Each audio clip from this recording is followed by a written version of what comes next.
The anomaly lasted 11 seconds. The Enterprise D was 3 light hours from the edge of the Maxia Zeta system, running a routine stellar survey, when its sensor array registered a gravimetric distortion that the computer could not classify. Not a quantum singularity. Not the subspace resonance signature of Romulan technology, or the exotic matter profile of a Cardassian weapons test, or any of the 47 categories of spatial phenomenon that 2 centuries of Federation deep space exploration had defined, named, and filed. The distortion simply bent space without apology, held for 11 seconds, and then closed. Like a wound that had healed before anyone could look at it, the sensors swept the affected coordinates. Then the long-range array returned a contact that Lieutenant Commander Data reviewed twice before bringing to the bridge, not because he doubted the instruments, because the reading was something he had no prior category for, and he wanted to be precise when he described it. Kal-El came back to himself in the dark between stars. He knew vacuum.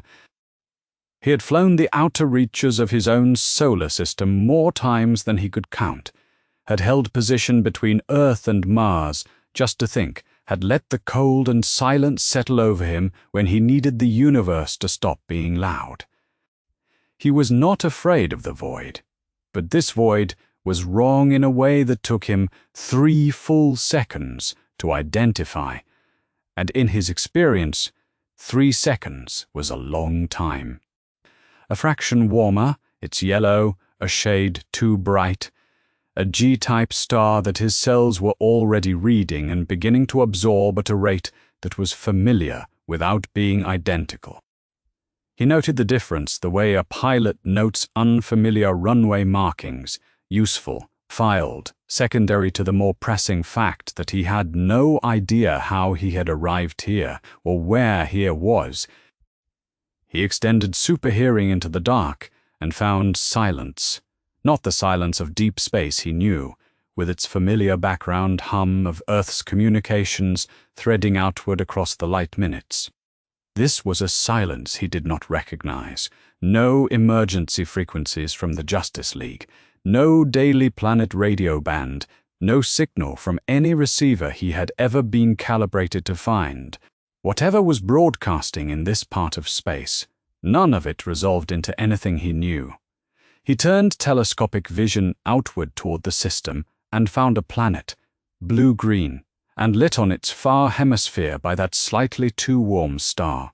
3 moons in irregular orbits, and between them, moving with the purposeful geometry of something designed to cross light years, a ship. Wide at the forward saucer, narrowing toward twin nacelles, its hull lit by running lights in a configuration he had never seen on any world he had ever visited.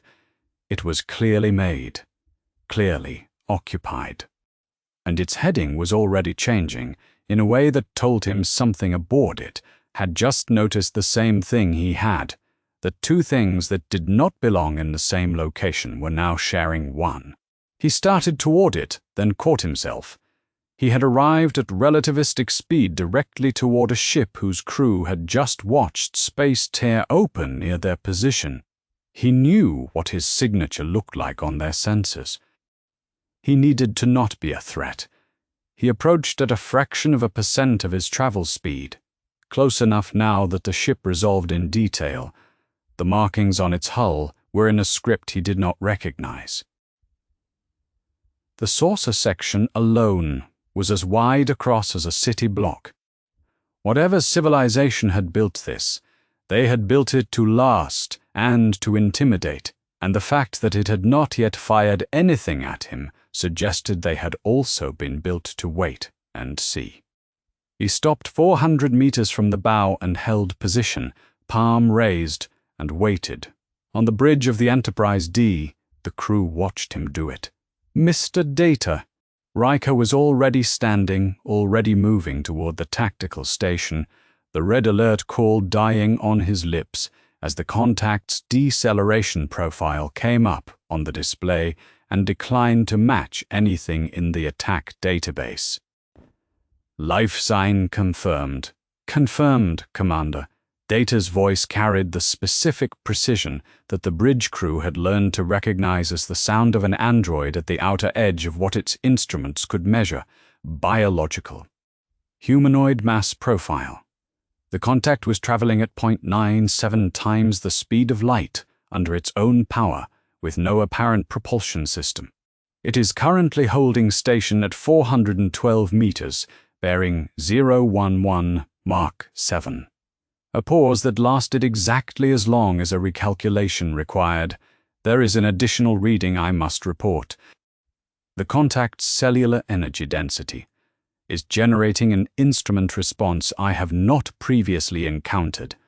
My sensors are reading a stored energy output of approximately 140 gigawatts from a single biological organism. Another pause. I have verified the calibration of the instruments. I believe the reading is accurate. Worf said nothing for a moment. Then, shields are already raised. Picard arrived from his ready room in 30 seconds, moving with the unhurried purpose that was his version of urgency, and took in the display and the sensor readout and the visual on the main screen in the same scan. He stood at the center of the bridge and looked at the contact for a long moment. The contact looked back. "Piqua! Stand down from yellow alert," Picard said. "Maintain shields. Hail on all frequencies." The Universal Translator began its work.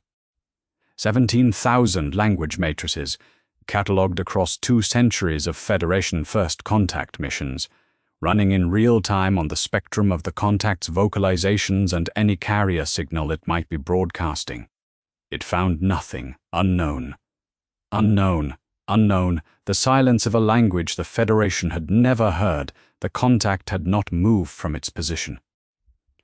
It was holding station in hard vacuum at 3 degrees above absolute zero, wearing no environmental protection of any kind, and looking at the ship with an expression that Counselor Troy had not yet been able to classify.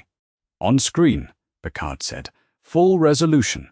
The image that the visual array assembled at 400 meters was clear enough to read the detail on the suit.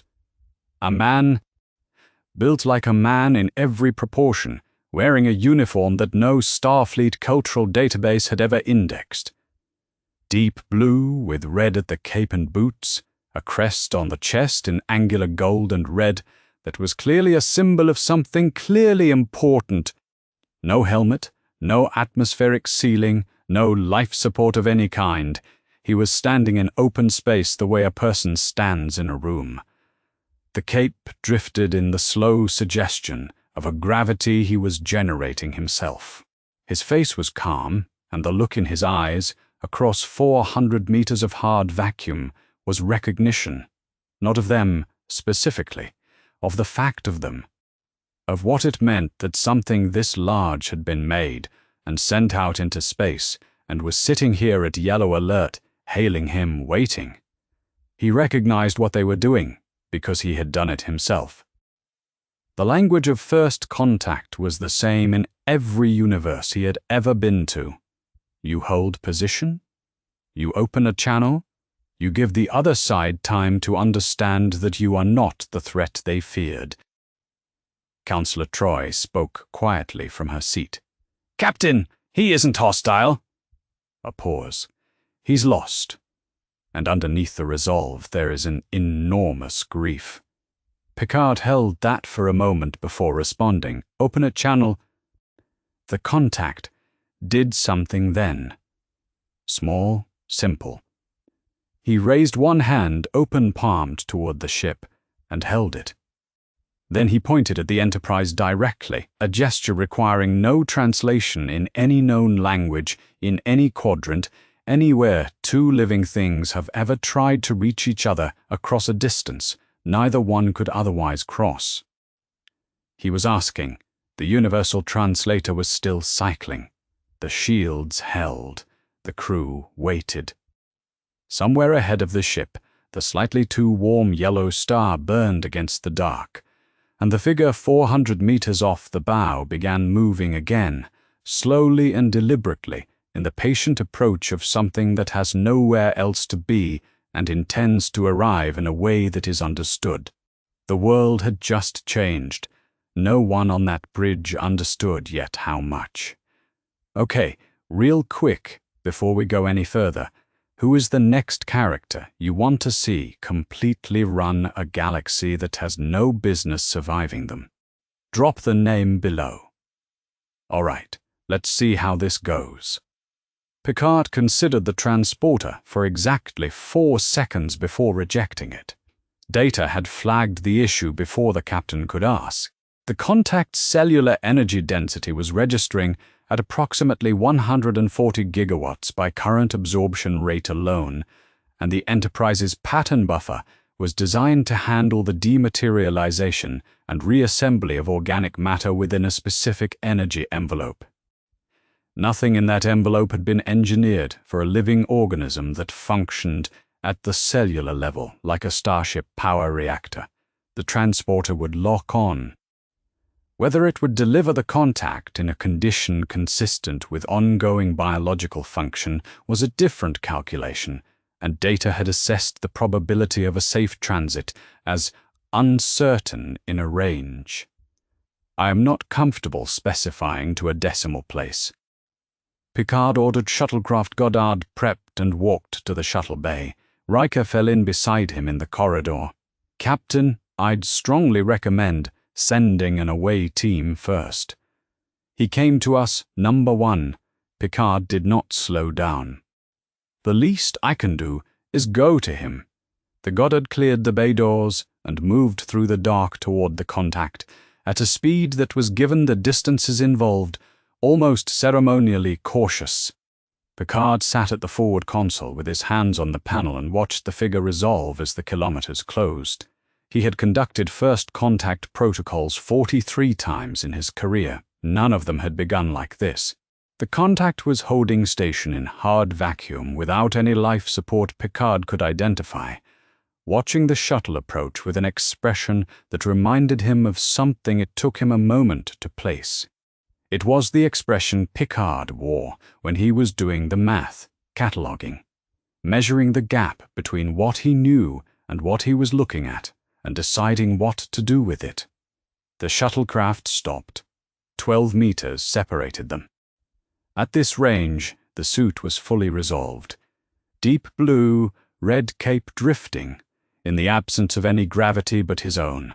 A crest on the chest worked in angular gold and red, that read as a symbol, in the way heraldry read as a symbol, carrying obvious significance in a language Picard's eye could not pass. The universal translator was still running its 17,000 matrices, still returning nothing. Picard picked up a data PADD and held it to the viewport. 2. A stellar cartography chart of the local sector, the Enterprise's position, marked, the surrounding systems extending for several dozen light-years in every direction. The focus in the figure's eyes was analytical. He was reading the map. He understood what a star chart was and what it was for. Then he pointed, not at any star on the display, not at the system they were in or any of its neighbors, or any region the Federation had charted. He pointed at the corner where the map ended, and the notation simply read, Limit of current survey data. He pointed beyond that edge, at the unmarked space where the chart gave out, and held the gesture. He was not telling Picard he was from some specific location. He was telling Picard that wherever he was from, it was further away than Picard's map had room for. He was telling him the shape of the distance.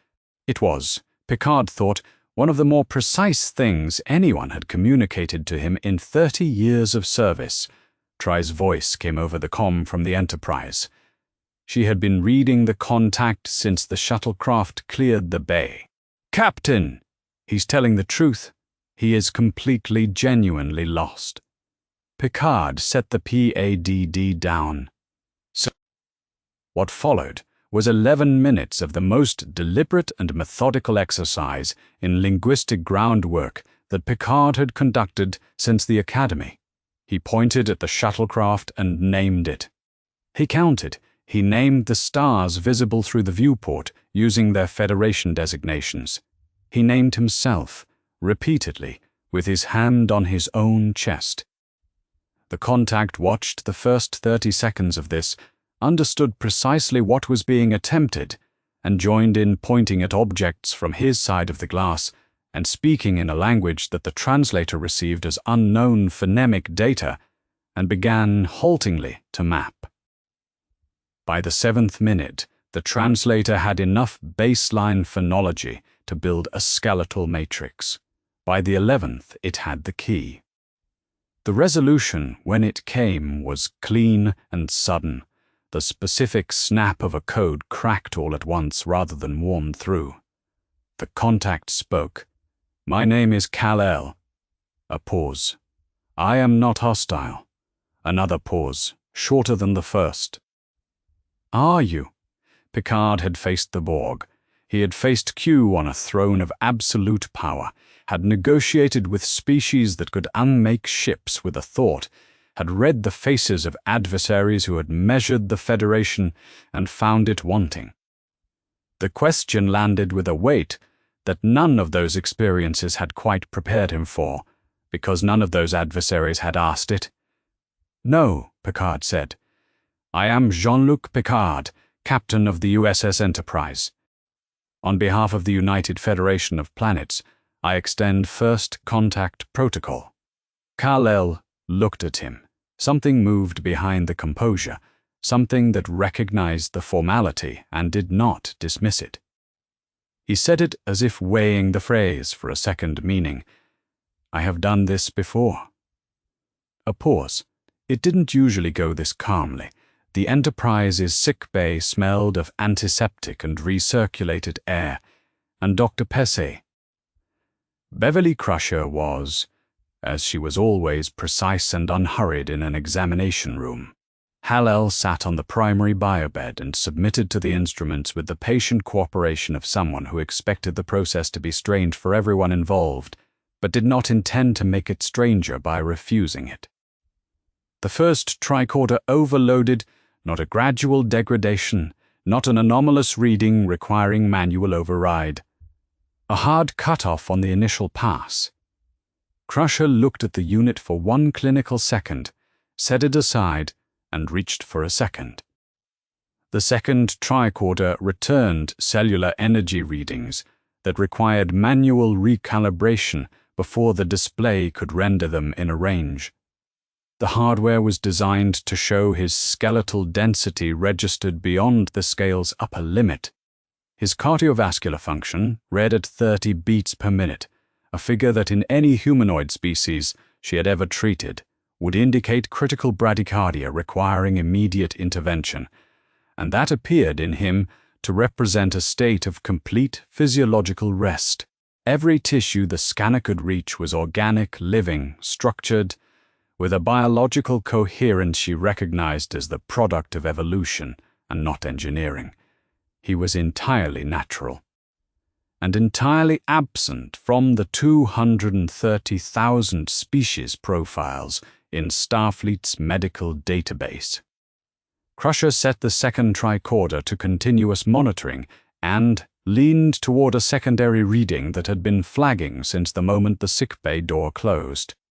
"Your cellular structure," she said, in the tone she used when a diagnosis was so far outside her prior experience that only precision would do, "appears to be actively absorbing the ambient lighting in this room." She checked the figure again. It had not changed. "You are photosynthesizing from the sickbay's standard lighting array." A pause.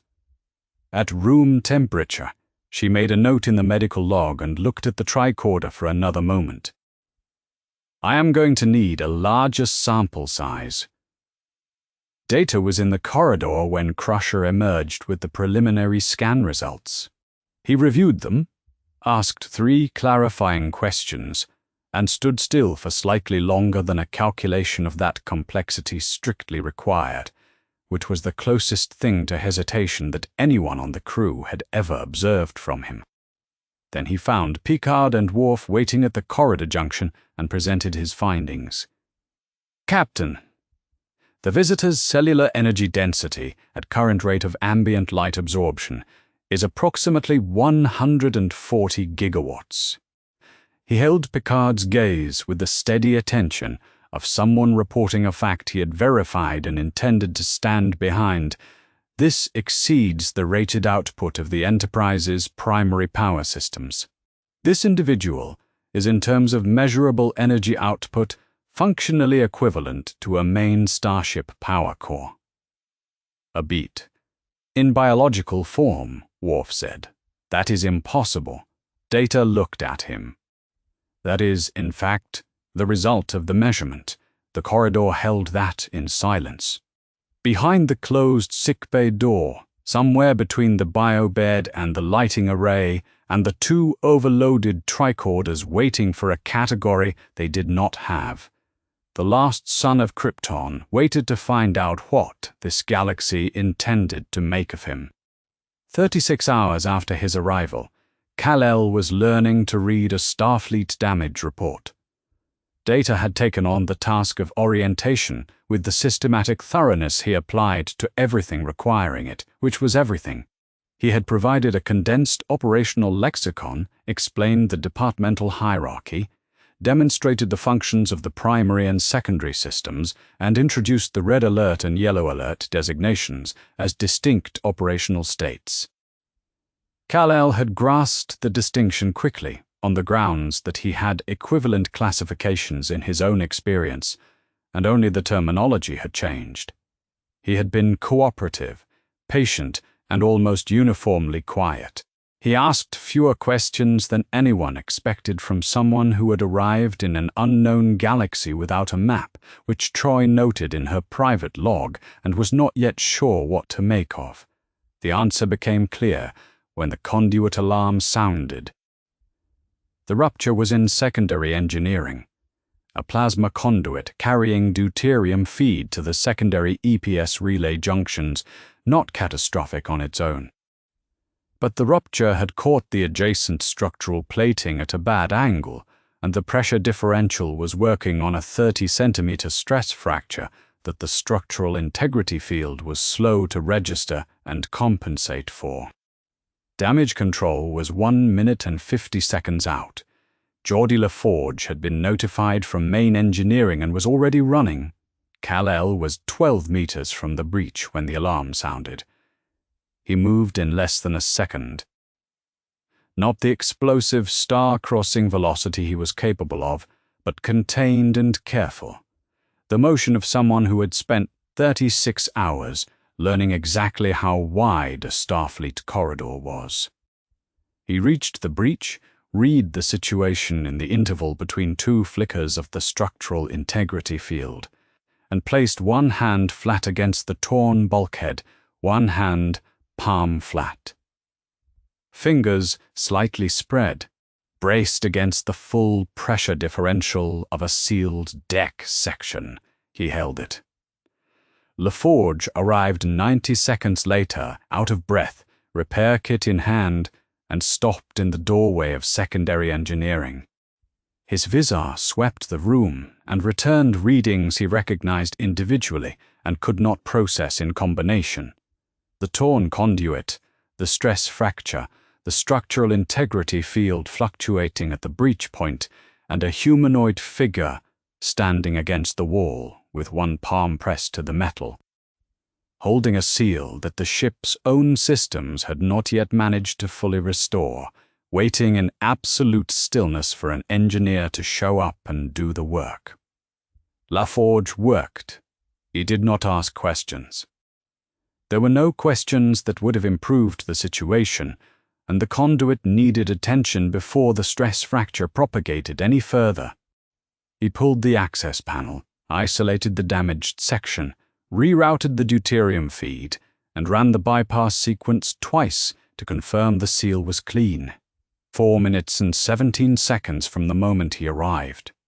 When the structural integrity field re-engaged with a solid reading and LaForge gave the all-clear, the figure stepped back from the bulkhead and looked at the repair with the mild professional interest of someone confirming that a job had been completed correctly.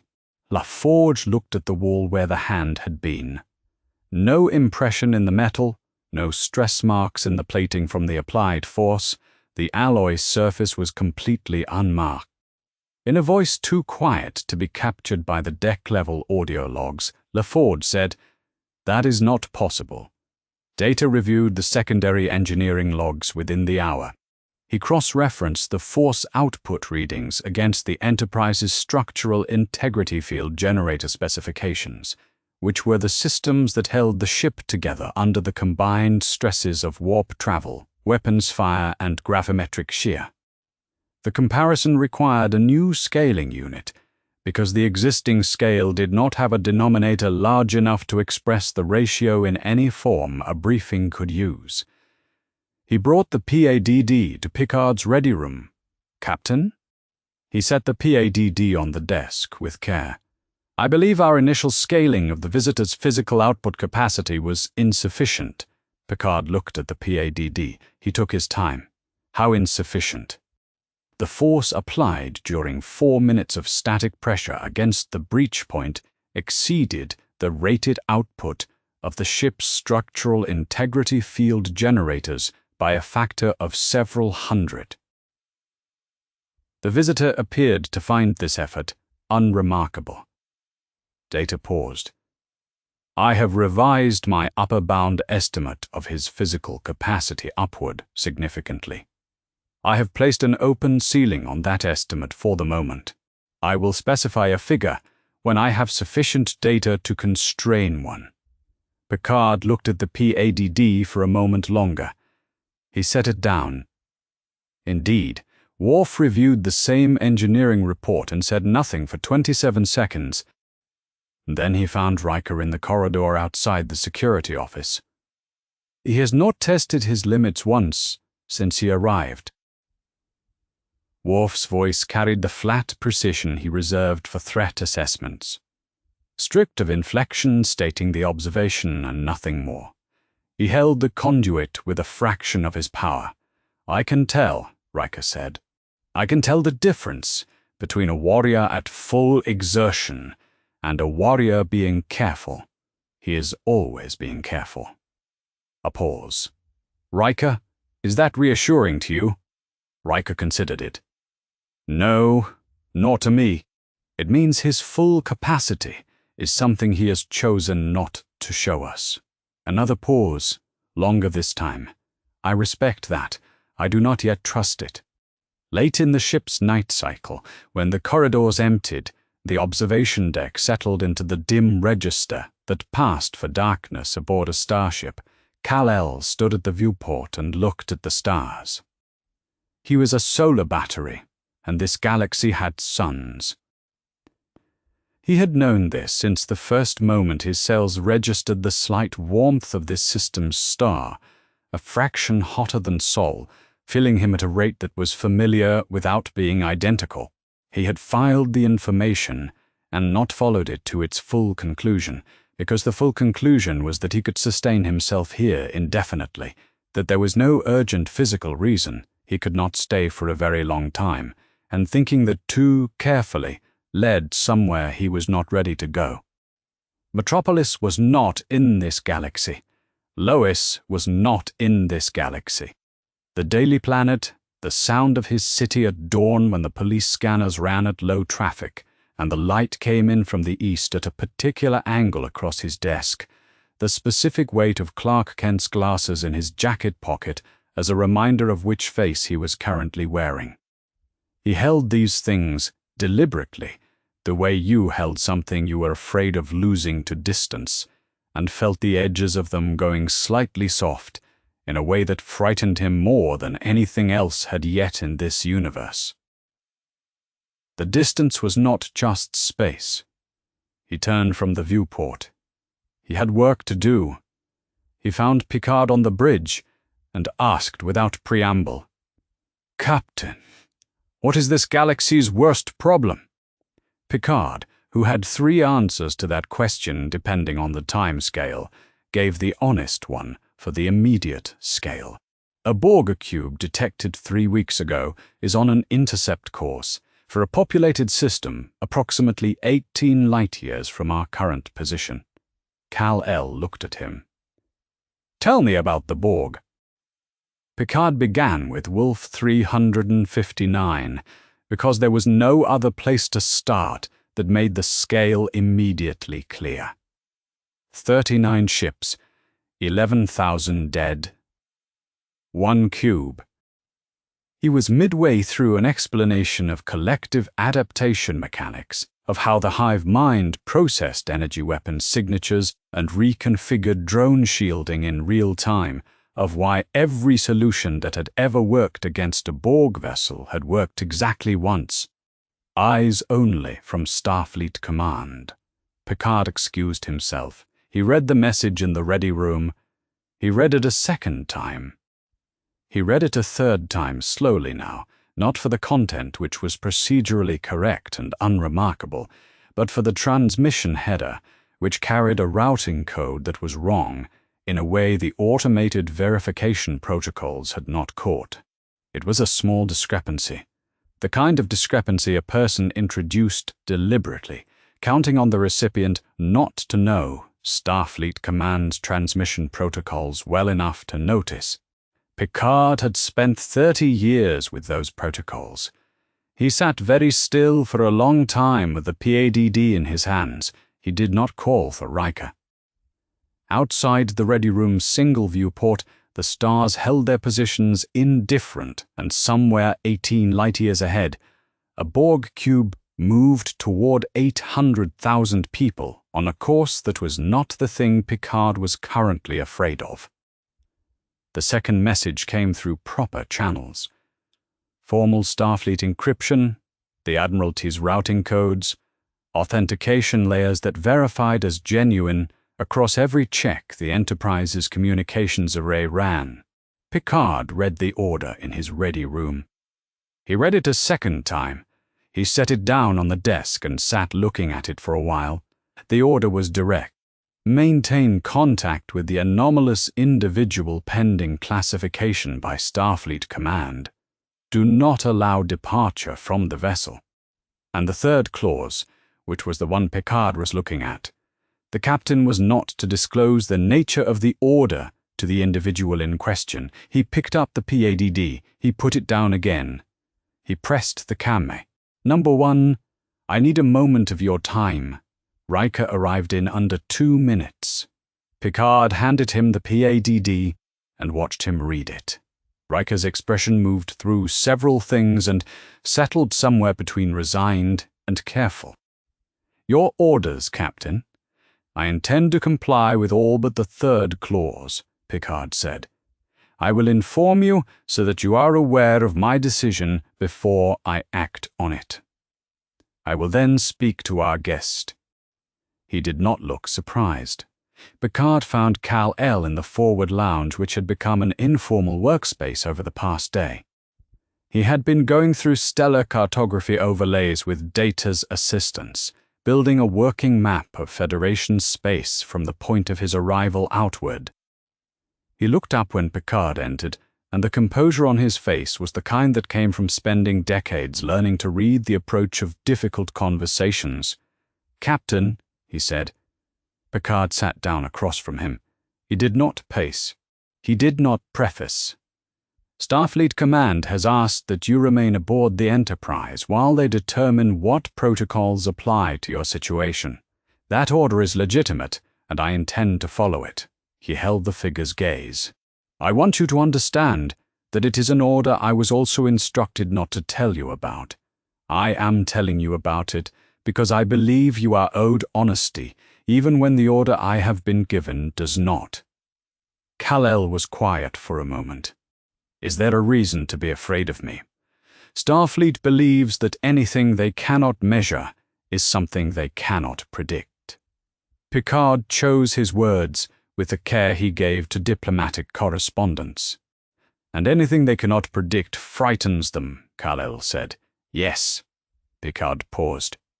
That is not unique to Starfleet, Mr. Kal-El. Kal-El looked at him for a long moment, There was no anger in the look, no indignation.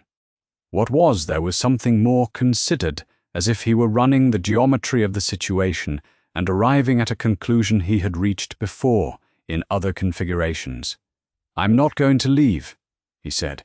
"I have no reason to. And I don't want to be somewhere that doesn't know what I am, while a Borg cube is 18 light-years away from 800,000 people." Picard studied him. "No, I want to be useful." A pause. "That's what I do." Picard nodded once, with the particular brevity he used when he had assessed a situation and found it satisfactory. He did not say anything else. There was nothing else that needed saying, and both of them knew it. 3 decks up and 2 corridors aft, in the science lab adjacent to stellar cartography, Data was running a probability analysis on 17 variables related to the Borg cube's intercept trajectory when Kal-El arrived in the doorway and stood there for a moment before speaking. "Data, Kal." Data did not look up from the display. "If you are looking for updated cartographic overlays, I have prepared an additional 47 sectors since this morning's session. If you are here for another reason, I am listening." Kal-El came into the room and stood beside the stellar cartography display, looking at the stars the way he always looked at stars, with an attention that was both completely present and somehow also very far away. "You mentioned yesterday that you are the only positronic brain android in the Federation. To my knowledge, yes, Data. Process the map variables and set them aside. I have spent a considerable amount of time considering what that means for my identity. The conclusion resists resolution." He paused. "Are you finding a parallel?" Kal-El looked at the display. "The last son of Krypton, in a galaxy that had no record of Krypton, I am the only Kryptonian in this universe, possibly in any universe currently accessible to me." He said it without self-pity, which made it, if anything, more precise.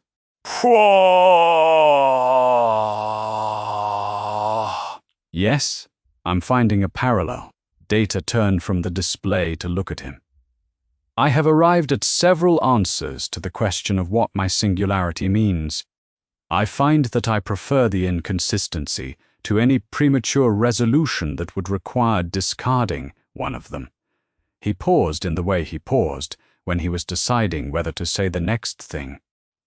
"The inconsistency suggests there is more left to understand." Kal-El was quiet for a moment.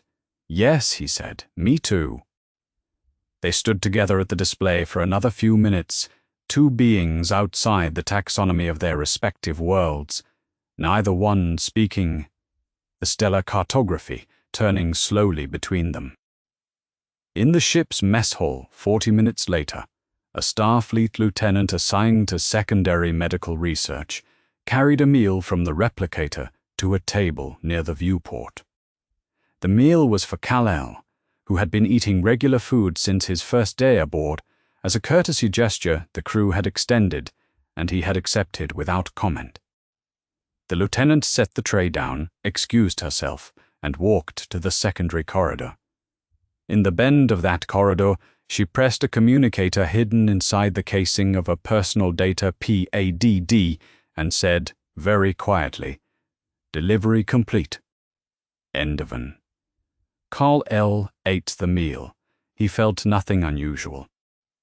His Kryptonian cellular structure processed the food through the same biological pathways it always used, and the compound the lieutenant had introduced into the replicator sequence, which had been designed to produce sedation in a standard humanoid nervous system within 8 to 12 minutes, was absorbed into his solar battery function and dissipated as waste heat before it reached any system it was intended to reach.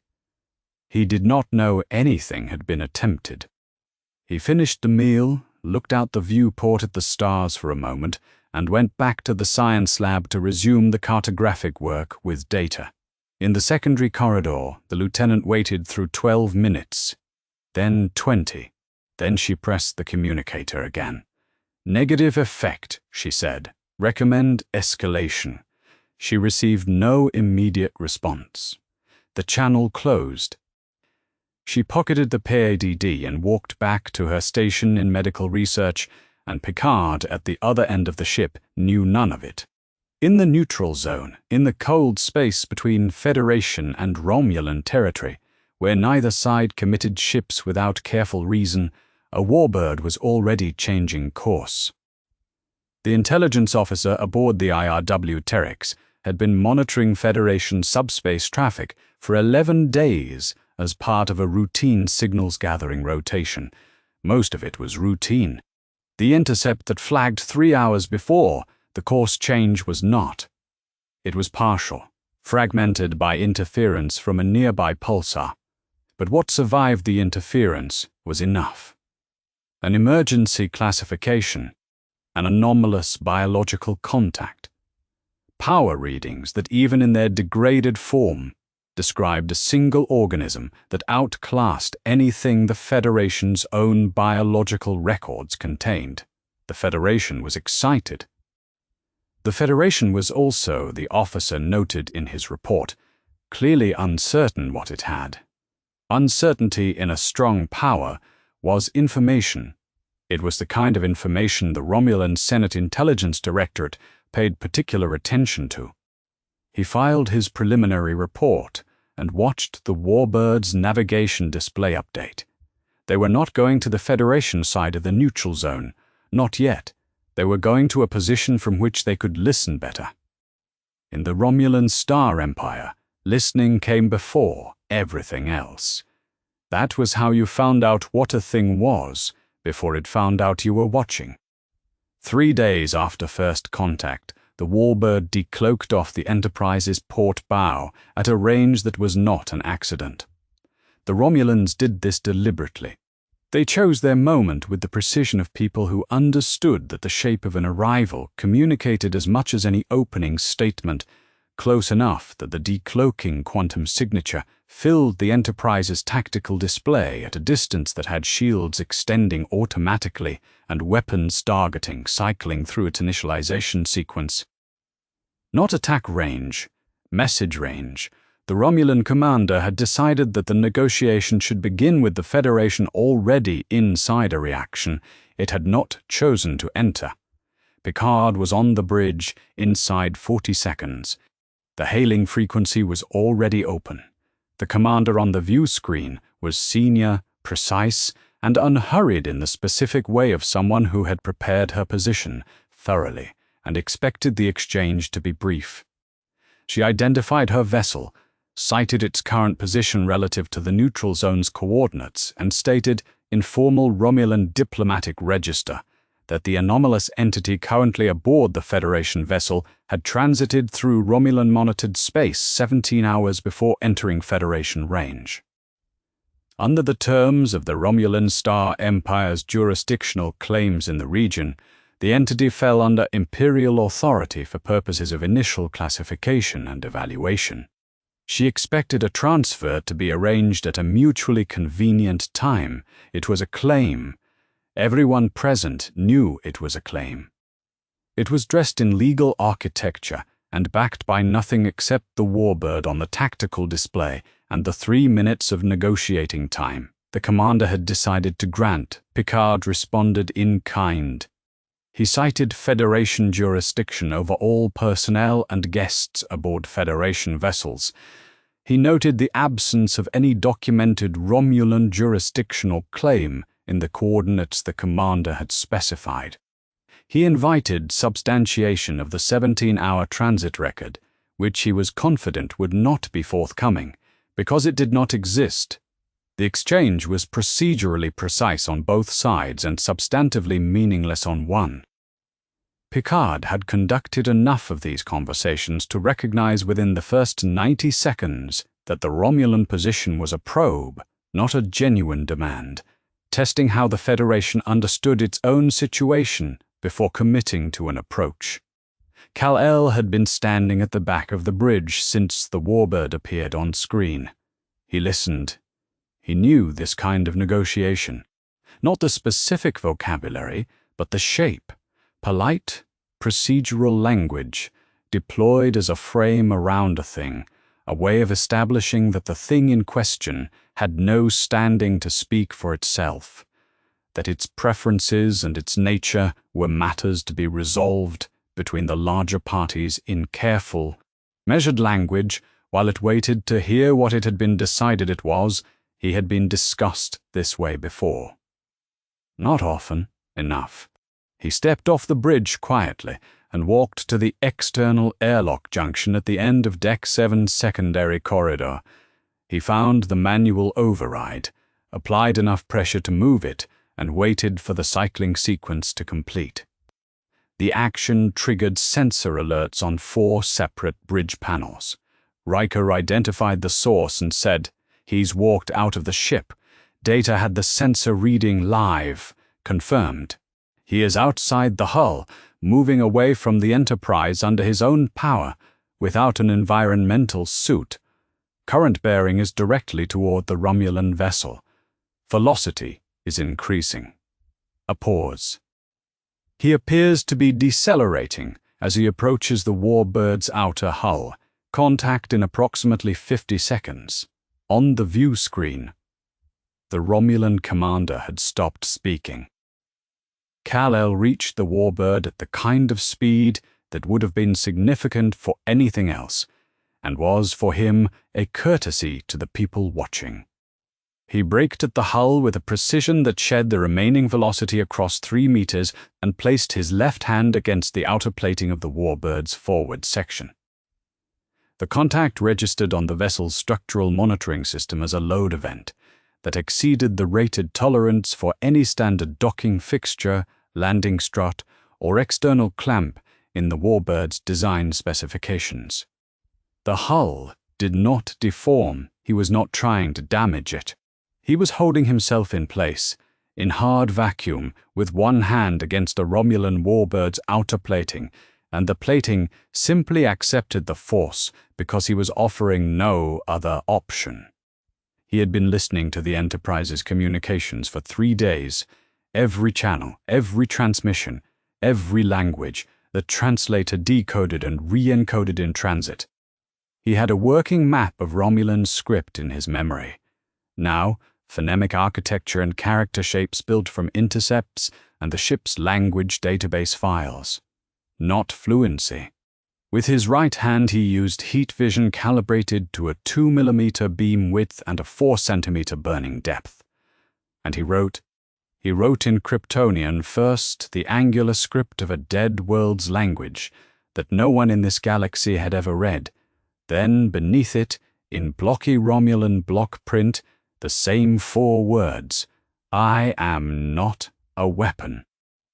He turned in the dark and flew back to the Enterprise. In the Romulan commander's command chair, a damage control report was already on her screen. Outer hull plating forward section, contact event logged, thermal engraving detected, depth 4 centimeters. Hull integrity at 100%. No structural compromise.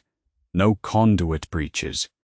A humanoid had written a message into her ship's hull in vacuum, using no instrument her sensor logs had recorded, in 11 seconds. She looked at the report for a long moment.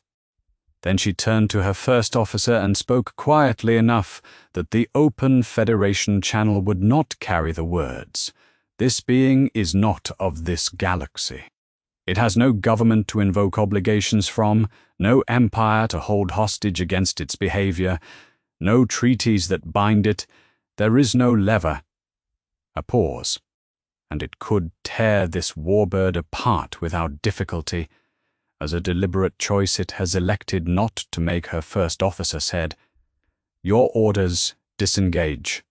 File to the Directorate. Recommend maximum observation distance. No provocation. No direct contact with the entity." She closed the damage report. "And note that the Federation appears to be navigating this situation with approximately the same certainty we are." The warbird cloaked. The contact signature faded from the Enterprise's tactical display. Open space returned to the region off the port bow, clean and uninformative. Picard found Kal-El on the observation deck 20 minutes later. He had considered what he was going to say during the walk from the bridge. He had decided not to begin with gratitude, because gratitude was not the dominant thing he felt, and Picard had a strong habit of saying the dominant thing. "You ended that confrontation," he said, "but you ended it your way, without consulting anyone." Kal-El was looking at the stars. He turned from the viewport. "Would you have preferred a different outcome?" "I would have preferred to be included in how we reached it." Picard was precise and direct, the way he was direct when the conversation mattered. "You are enormously powerful, Mr. Kal-El, and you have not yet spent enough time in this galaxy to understand how a civilization built on factions and centuries of fragile treaties and carefully maintained equilibrium reads an act like the one you just performed." Kal-El looked at him. As a threat? Picard held his gaze. As a precedent? The silence between them was not uncomfortable. It was the silence of two people who had just located the exact place where their two understandings of the same situation did not overlap and were both intelligent enough to recognize it. Outside the viewport, the stars burned on without comment. The argument between them was not finished. It had, in fact, barely started. The distress signal came from a Federation colony world called Bellatus IV, and it was already 7 hours old when the Enterprise's subspace relay picked it up. Kal-El heard it before the translator finished rendering it. He was at the science station, running the stellar cartography simulation Data had configured when the super-hearing caught the carrier frequency and held on. His processing of the raw phonemics took 3 seconds before the translator overlay resolved the content. Civilians detained. Infrastructure destruction in progress. 2 Federation colonial observers already injured. Cardassian ground forces conducting what the broadcaster was describing as a punitive action against civilian facilities. He looked at the cartography display. Bellatus IV was on the far side of a debris field, roughly 4 light hours from their current position. Picard was already at the command chair when the duty officer formally logged the call. "Helm, set course for Bellatus IV, maximum warp. Engage." He turned to the science station. "Mr. Kal-El." I heard it. A pause. "How long at maximum warp?" "Approximately 4 hours. The colony had 800 civilians."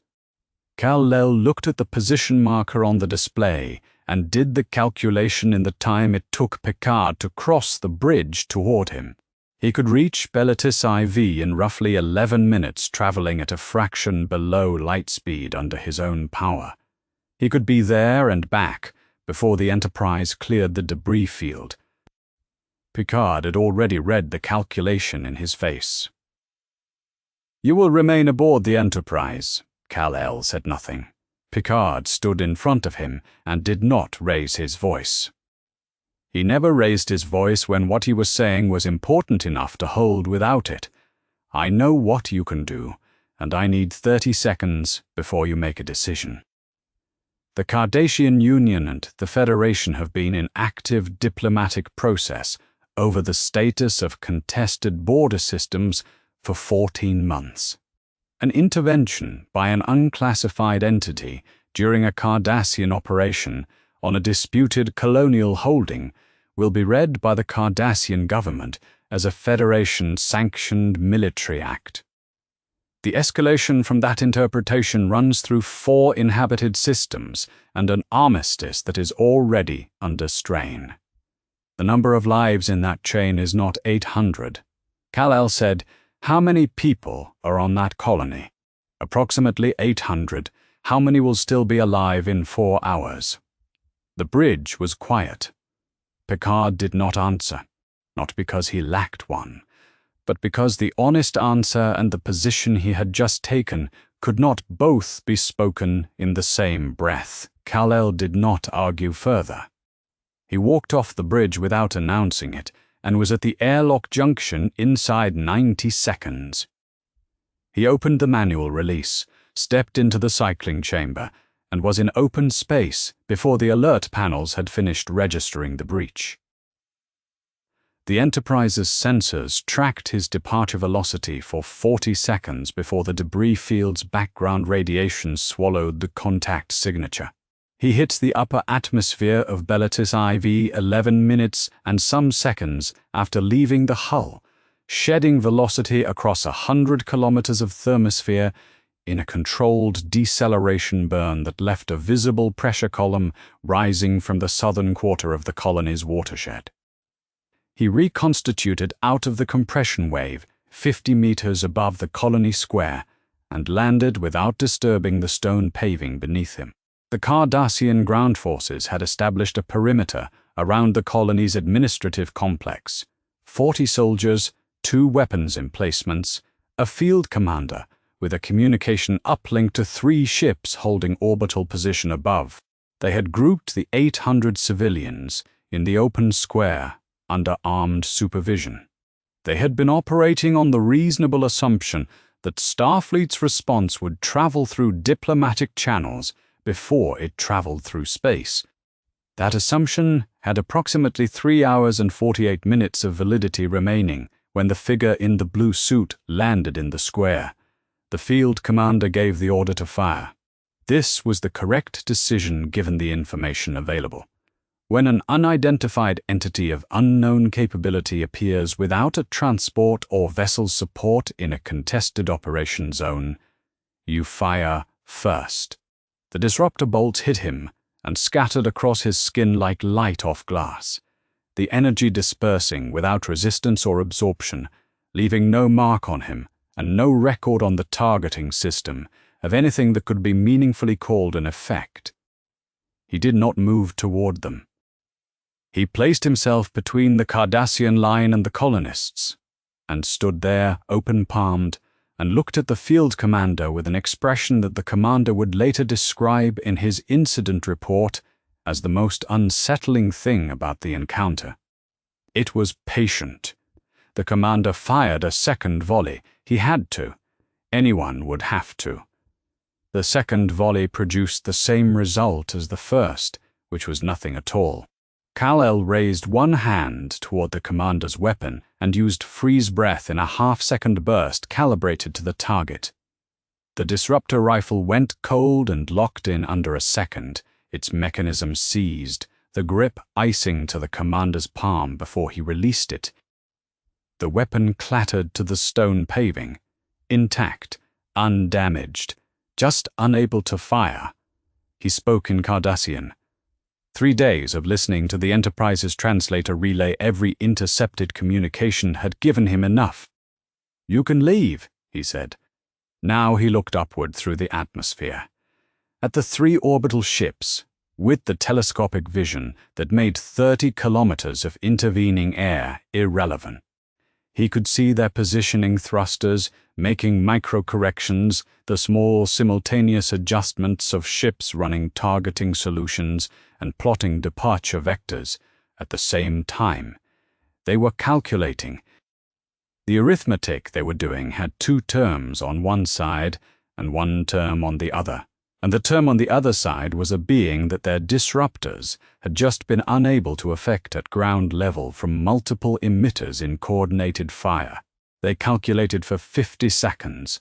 Then the 3 ships climbed out of their orbital positions and set departure trajectories away from the colony system. The raid was over. Start to finish from his landing in the square, 11 minutes and 22 seconds casualties among the colony's 800 civilians, none. The Enterprise arrived 4 hours later. Pickett beamed to the surface and found the figure in the blue suit, standing at the edge of the colony square with 800 civilians around him in various states of relief and bewilderment. Mass. Picard looked at the scene, looked at Kal-El, and said quietly, "Come with me." The ready room door closed behind them. Picard stated his position without preface. "You may have given the Cardassian Union cause for a diplomatic incident that costs more lives than the ones you saved today. Then those lives die for a treaty," Kal-El said. "I won't do that. That is not your decision to make." "Whose decision is it?" Captain Picard's voice was level. It was always level when he was most serious. "The Federation's, established through process, law, and the accumulated wisdom of a civilization that has survived 500 years of exactly these choices." Kal-El was quiet for a moment, and the 800 people on the ground were in those equations. They didn't seem to feel included. Picard did not answer. He stood at the viewport and did not answer for long enough that the silence became its own statement. Not agreement, not refusal, but the acknowledgement that there was no clean response, and he was not a man who offered dishonest substitutes. Neither of them had lost the argument. Neither of them had won it. That was its own kind of answer. The Cardassian communique arrived 40 minutes later. Riker brought it to the ready room and waited while both of them read it. It was not a protest, not a declaration of diplomatic incident. It was a formal inquiry from the Cardassian ambassador's office, structured and measured, and careful in a way that Cardassian diplomatic correspondence to the Federation had not been in approximately 10 years. They were requesting clarification on the nature and capability profile of the entity Starfleet had deployed at Bellatis IV. They were requesting confirmation of whether the entity operated under Starfleet Command Authority. They were asking in very precise and very careful language whether this was a weapon. Riker said, "They're not threatening us. They're asking if we know what we have." Picard set the communique on the desk. "Tell them the truth," he said. "That is precisely the question we are also asking." The signal arrived at the science station at 0340 ship time, logged automatically by the navigational relay processor as a standard anomaly note from buoy 7 Alpha in the adjacent sector. He did not sleep the way the crew slept. His cellular repair functions operated continuously, and what passed for rest in him was a matter of degree rather than kind. He was at the observation deck when the signal came through, and he caught the harmonic in the same instant the processor logged the primary note. It lasted 43 milliseconds. A frequency embedded in the carrier wave below the threshold of anything the Enterprise's standard sensors were calibrated to detect, riding piggyback on the navigational data like a second language written inside the first. His hearing had recalibrated across 3 weeks in this galaxy. The electromagnetic noise of a spacefaring civilization's ordinary traffic mapped and filed, and what remained was sharper in some frequencies than his own universe allowed. Certain enough, he told no one. This was not how he operated. He had spent 3 weeks being transparent with Picard's crew, answering questions, disclosing capability, offering context he had not been asked for, because concealment seemed like the wrong currency to trade in. But there was an instinct that had served him in Metropolis, a thing learned in years of working a city where every threat eventually gave itself away if you gave it room. When something is baiting you, sometimes the correct move is to walk toward it openly and see who is holding the other end. He filed the harmonic, waited for the beta shift to settle, and left the ship. The coordinates in the embedded signal put the anomaly at 41,000 kilometers off their current course. He covered the distance in under a minute, arriving at the specified location in open space, where there was, as he had expected, nothing visible. He held position and waited. The probe decloaked 11 seconds later. Small, roughly the size of a runabout's auxiliary compartment, automated, modified from a design he had spent enough time in the science lab to recognize as broadly consistent with Starfleet probe architecture. Except the casing bore no markings, the power signatures on its outer panels were inconsistent with anything in the Enterprise's equipment logs. He had 3 seconds to process the discrepancy before it processed his proximity and activated. He felt it the way he always felt it, not pain, a closing. The sensation of the upper registers of himself going dim, like a lamp whose voltage is being steadily reduced. Not off, not yet, but trending. His physical output was still beyond anything in this galaxy's normal catalogue, but the ceiling he could feel in those first seconds of exposure was lower than it should have been, and still falling. The probe's emitter array was producing red sun radiation at a concentration his biology, built for a yellow star, processed as a progressive drain. He had roughly 30 minutes before the degradation became significant. The probe sat between him and the system's primary star.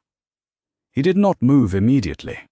He considered the signal and the timing and the specific nature of a device that decloaked only when he arrived at a location no one should have known he would be. The harmonic had not been in a navigational relay's data format and had been routed through the Enterprise's science station specifically. A cloaked runabout appeared 30 meters to his left, 3 figures in environmental suits. No insignia on the suits, no markings on the runabout, but the way they moved when they disembarked into the vacuum, the specific, trained economy of Starfleet zero-gravity protocols, was not something you could remove by taking the insignia off. He had spent 3 weeks watching Starfleet officers move. He knew the body of a Starfleet officer when he saw one.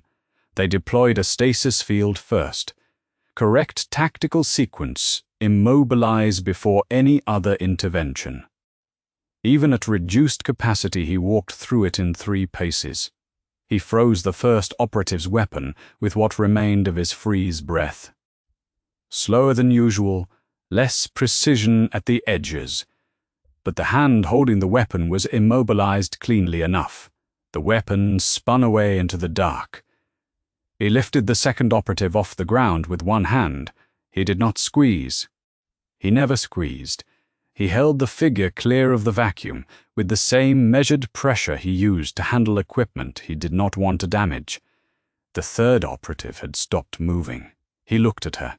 He looked through the faceplate, through the suit's collar ring, to the communication badge, clipped to the undersuit's inner lining.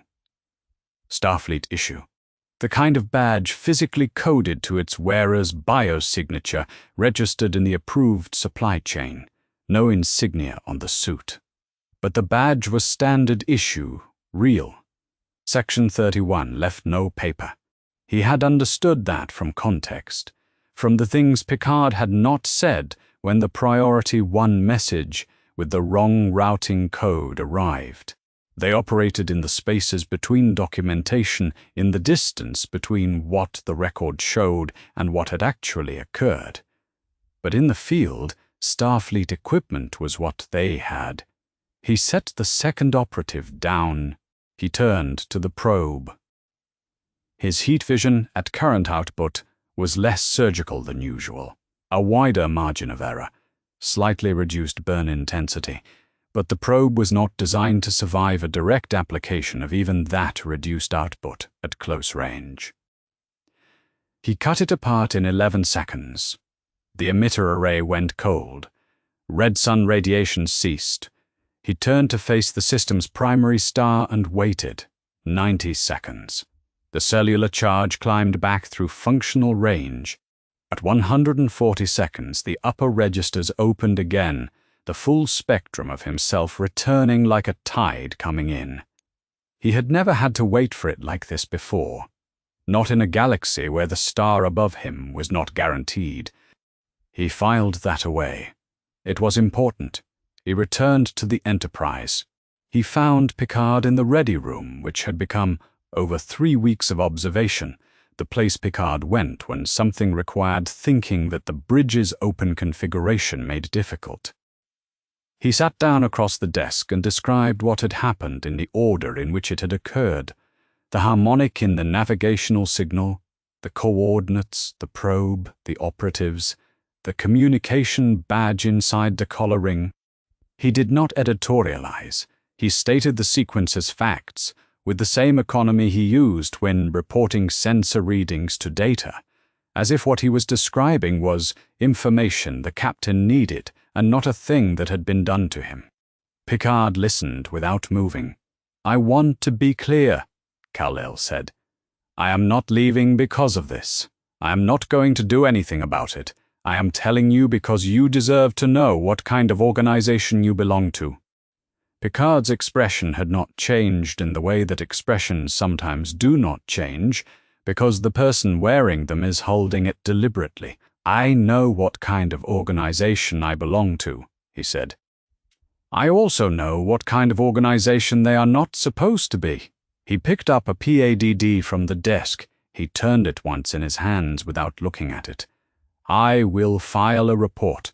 I will not be able to prove it. They will have left no evidence. I know." A pause. "I've dealt with people like this before. They're afraid. I understand why." Kal-El stood.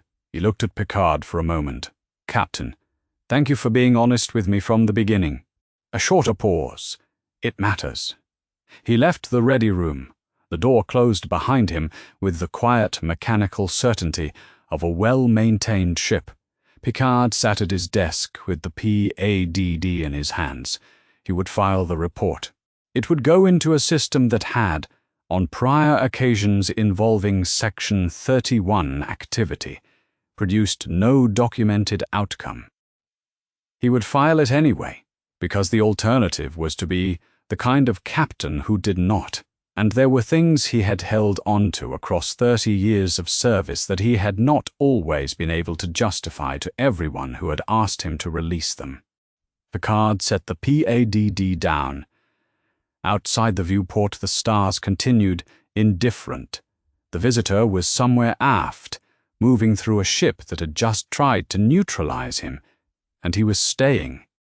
The thing closest to hope in Picard was this, that it had not changed the answer. The contact appeared on long-range sensors at 0610, and every Starfleet officer on the bridge who had served after 2367 recognized the shape before Data spoke. Picard saw the display. His hand found the arm of the command chair. His grip closed on it once, briefly, and then his voice was steady and precise and gave away nothing that the shape on the screen did not already tell anyone watching his face. Red alert, all hands to battle stations. Data's report came without inflection, which was its own kind of mercy. Confirmed Captain Borg Cube, bearing 274, Mark 3-1. Intercept course for the Arrandis colony system. Estimated arrival, 6 hours at current velocity. 6 hours, 800,000 people on Arrandis. Worf's tactical station cycled through its targeting calibrations. Riker looked at the view screen. Troy said nothing. There was nothing to say about a contact like that which the display was not already saying. Kal-El was at the science station. He looked at the shape on the view screen, then at Picard. "I'll go now." "You will not." Picard stood. His voice carried the quality it had when an order was not a request and was not going to become one. "My ready room." The last Kryptonian in this galaxy followed the captain off the bridge. He explained the Borg the way he explained things when they were the worst he knew, precisely without editorializing, in the sequence most likely to produce understanding rather than urgency. Every energy weapon you use, they will adapt to after the first 3 or 4 shots. Every shield frequency we broadcast, they recalibrate against. There is no sustained firepower solution to a Borg cube. Every solution that has ever worked against them worked exactly once. Kal-El said, "My heat vision is an energy emission. They will classify its radiation frequency within seconds and adapt around it. Picard held his gaze. You said, my heat vision. What else? A pause. I can punch things. Picard looked at him for a moment. That has never been an option we had available. Physical force. They can't adapt to physical force, not a question. No, they cannot. Picard placed his hands flat on the desk. But the cube is over 3 kilometers on a side, and the drones aboard it, potentially tens of thousands, were living beings before the collective took them. Each one was at some point someone. That stopped the visitor in a way that Romulan warbirds and Cardassian orbital ships had not. He stood at the desk and looked at Picard with an expression that went still and did not speak. Picard said quietly, Now you understand why Wolf 359 cost 39 ships and 11,000 lives and produced no decisive result. The figure in the blue suit nodded once and left the ready room. Picard sat at the desk and looked at the tactical display until Riker's voice came over the comm. He's outside, Captain. Picard walked back to the bridge and did not order anyone to bring him back. Superman reached the cube's intercept position, 11 minutes ahead of the Enterprise. He came in at a velocity that was by any reasonable measurement a weapon. Not the full acceleration he was capable of, but a sustained flight approach that carried his mass at a fraction below light speed and delivered it to the hull of a Borg cube with a force that reshaped metal. He did not lead with a fist. He used his shoulder, and the impact tore a section of outer plating inward in an event that had no medium to carry its sound and still registered on the Enterprise's sensors as a major structural failure. The cube shuddered. For approximately 1 second, nothing else happened. Then the tractor emitters responded.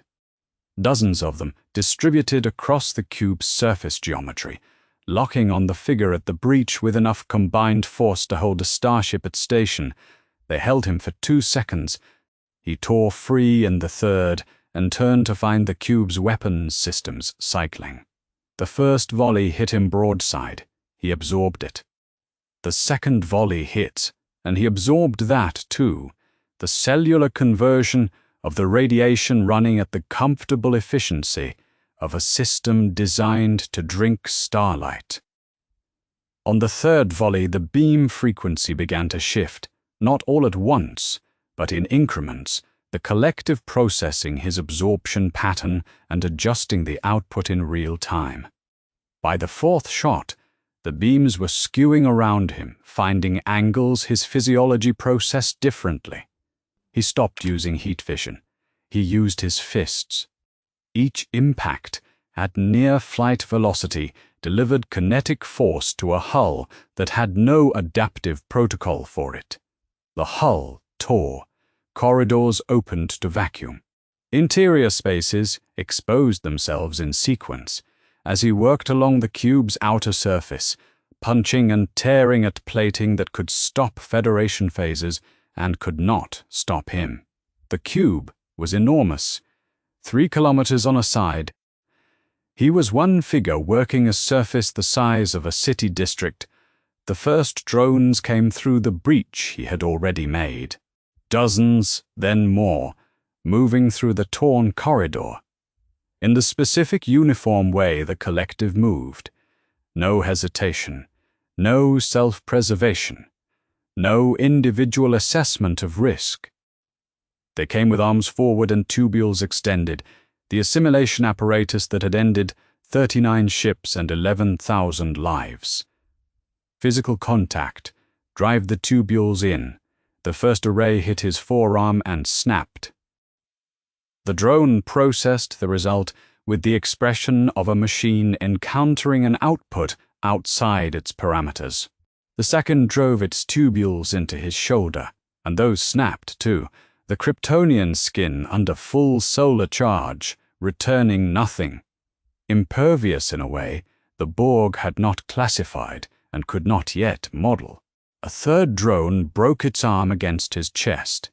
The collective processed this instantly and distributed the result to every drone currently aboard the cube. They did not retreat. The collective updated its method and sent more. He moved through them with restraint, and that restraint cost him. Not throwing them, not striking them, lifting each one aside with the controlled precision of someone unwilling to use his full capacity against beings who no longer had any capacity to choose. He held this discipline against hundreds of drones, each one a former person the collective had taken and converted into an instrument. He moved them. He did not break them. Every decision to hold back cost seconds he did not have. Then the comm opened. Kal-El Picard's voice carried the specific gravity of a captain reporting a tactical fact he wished he did not have to report. They have us. He looked through the cube's hull with the vision that made kilometers irrelevant. The Enterprise, 2 kilometers off the cube's port face, caught in a tractor beam running from an emitter cluster on the cube's upper quarter. The ship was holding station at full impulse and not moving. "I see it!" He began moving toward the emitter. A voice filled the cube's internal systems, distributed through every speaker in the corridor network, unhurried, carrying the flat and absolute certainty of something that had never needed to raise its voice, because raising a voice was a behavior it had catalogued and set aside. "Your physical resistance is noted," the Borg Queen said. "We are adapting our approach." He reached the tractor emitter and cut it apart in 4 seconds. The beam on the Enterprise released. A second tractor emitter activated on the cube's lower quarter. The beam re-engaged. He moved toward the second. A third activated before he reached it. A fourth registered on the Enterprise's sensors before he destroyed the third. The collective distributed the emitter activation pattern across 43 separate nodes, positioned at intervals across the cube's geometry. None of them capable of holding him, all of them requiring time to reach and time to destroy. The Borg were not trying to stop him. They were learning to delay him. 800,000 people on Arandis had 5 hours and 38 minutes remaining. He moved through the cube's interior, not as an invader sweeping through a target, but as something methodical, following the geometry of data's transmitted analysis, which came through the communicator in 30-second bursts in the gaps between the Borg's jamming sweeps. Data had identified probable hive node locations based on structural density readings and Starfleet's existing catalog of cube architecture. He was following a map drawn from the outside of a structure he was inside of and adjusting as the structure revealed itself to be different from the map in several significant ways. The drones were everywhere. They moved through the cube's corridors the way water moved through a medium. No individual initiative, no tactical spacing, no hesitation at obstacles. They came toward him in the continuous uniform flow of things directed by a single will, and he moved them.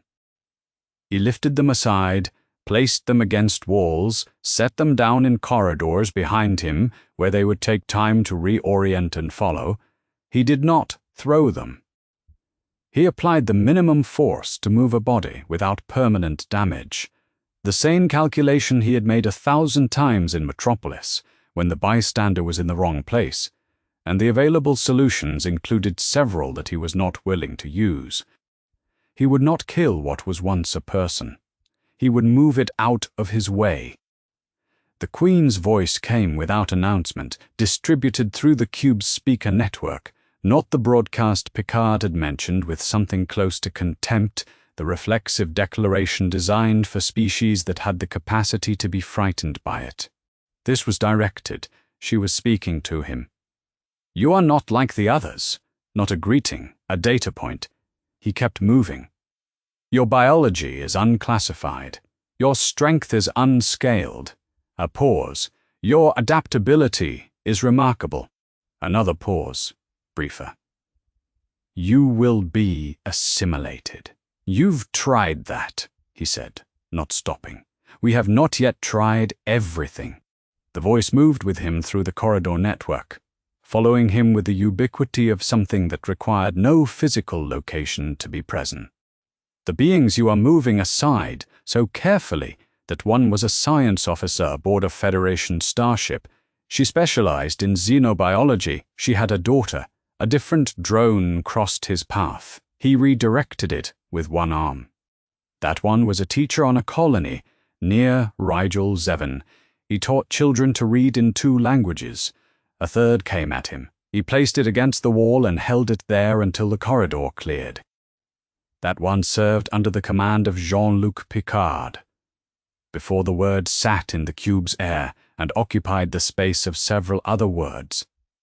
You cannot destroy us without destroying them, the Queen said. That is not your weakness. That is your nature.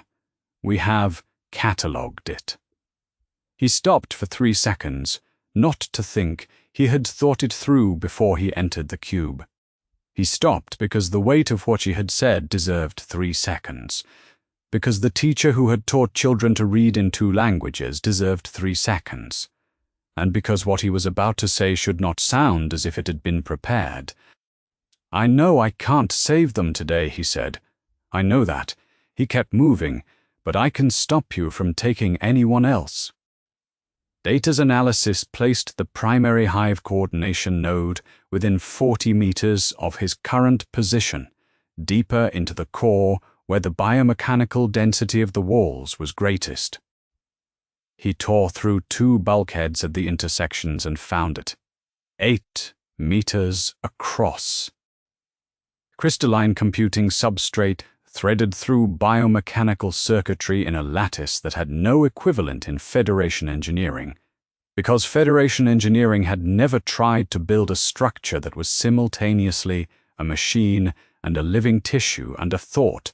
It hummed at a frequency his hearing had been filtering since he entered.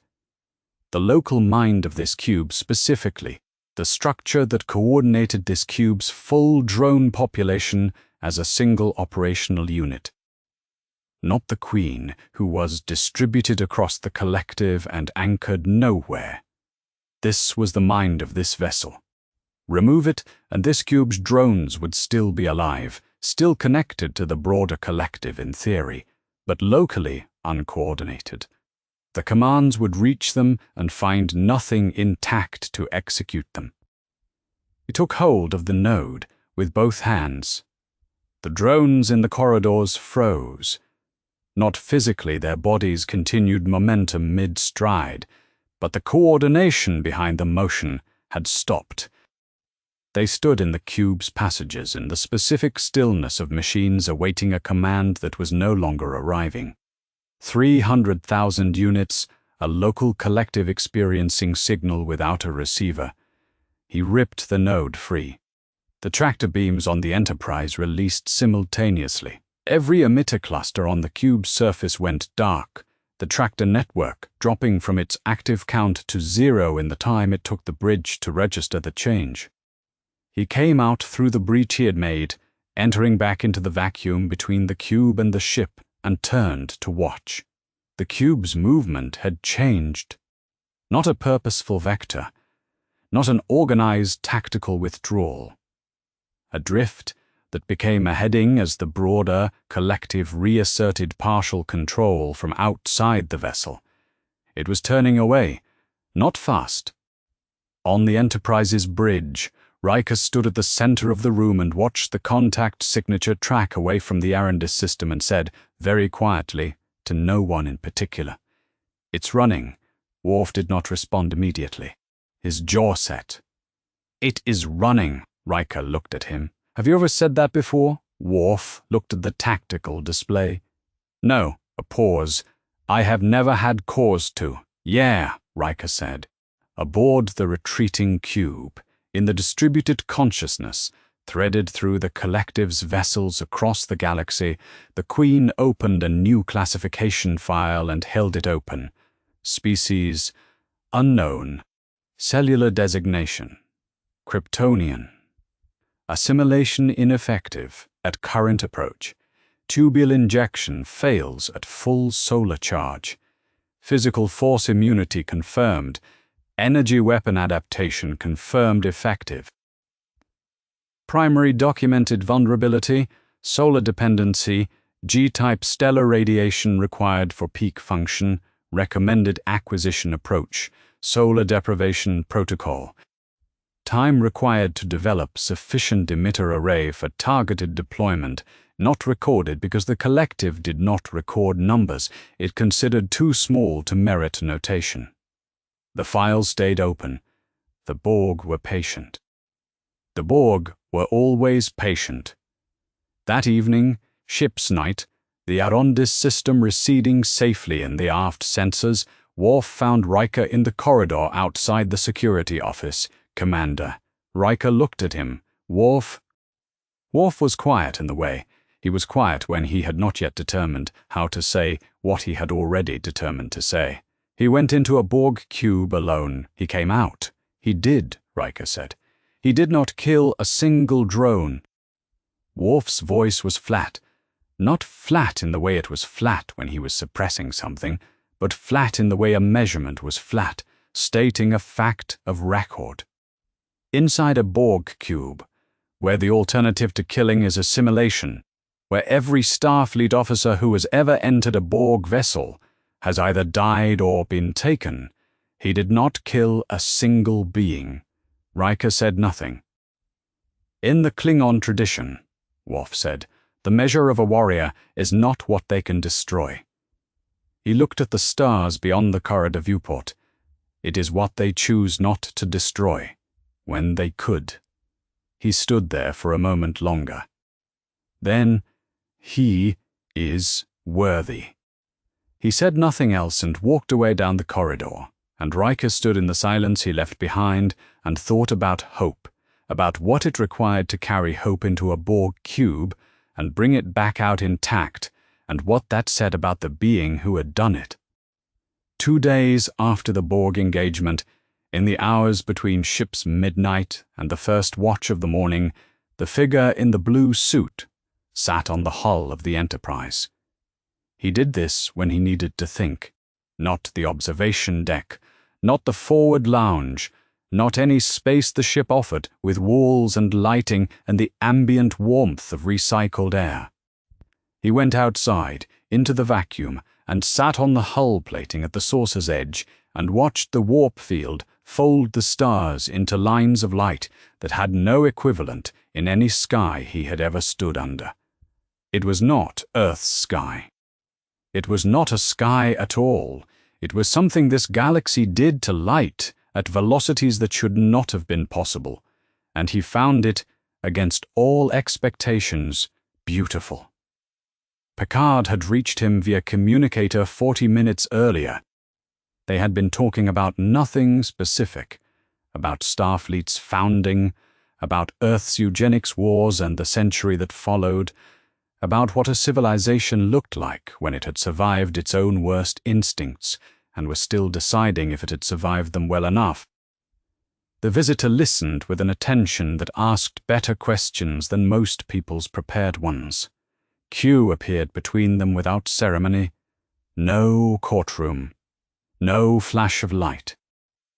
He was simply present, seated in a lawn chair that had not been on the hull a moment before, wearing a Starfleet uniform he had given himself, with the casual appropriation of someone who had decided the formality suited the occasion. He was looking at Superman with the complete, unhidden attention of a being that had encountered something it had not expected to encounter. He did not look at Picard at all. That alone told Picard something. The not looking was information. Picard's voice came through the communicator, very dry. Q, not now, Picard. Q kept looking at Superman. You made a Borg cube run. He said it without theatrics, which was the most theatrical choice available to him. In 38 years of watching this quadrant, I have never seen a Borg cube run from anything. He tilted his head. What are you? My name is Kal-El. I know your name. I read your molecular structure the moment I decided to arrive. I read every sensor log on this ship while I was deciding where to sit. Q leaned forward. I'm asking what you are. A pause. You are not a god. I know all the gods. You are something else.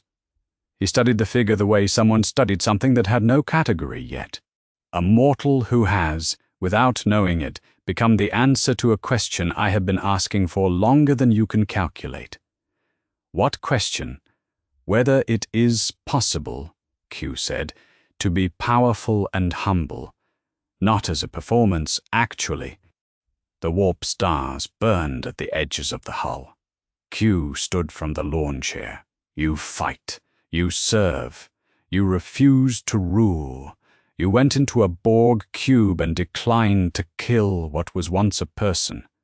He gestured at the streaked light beyond them.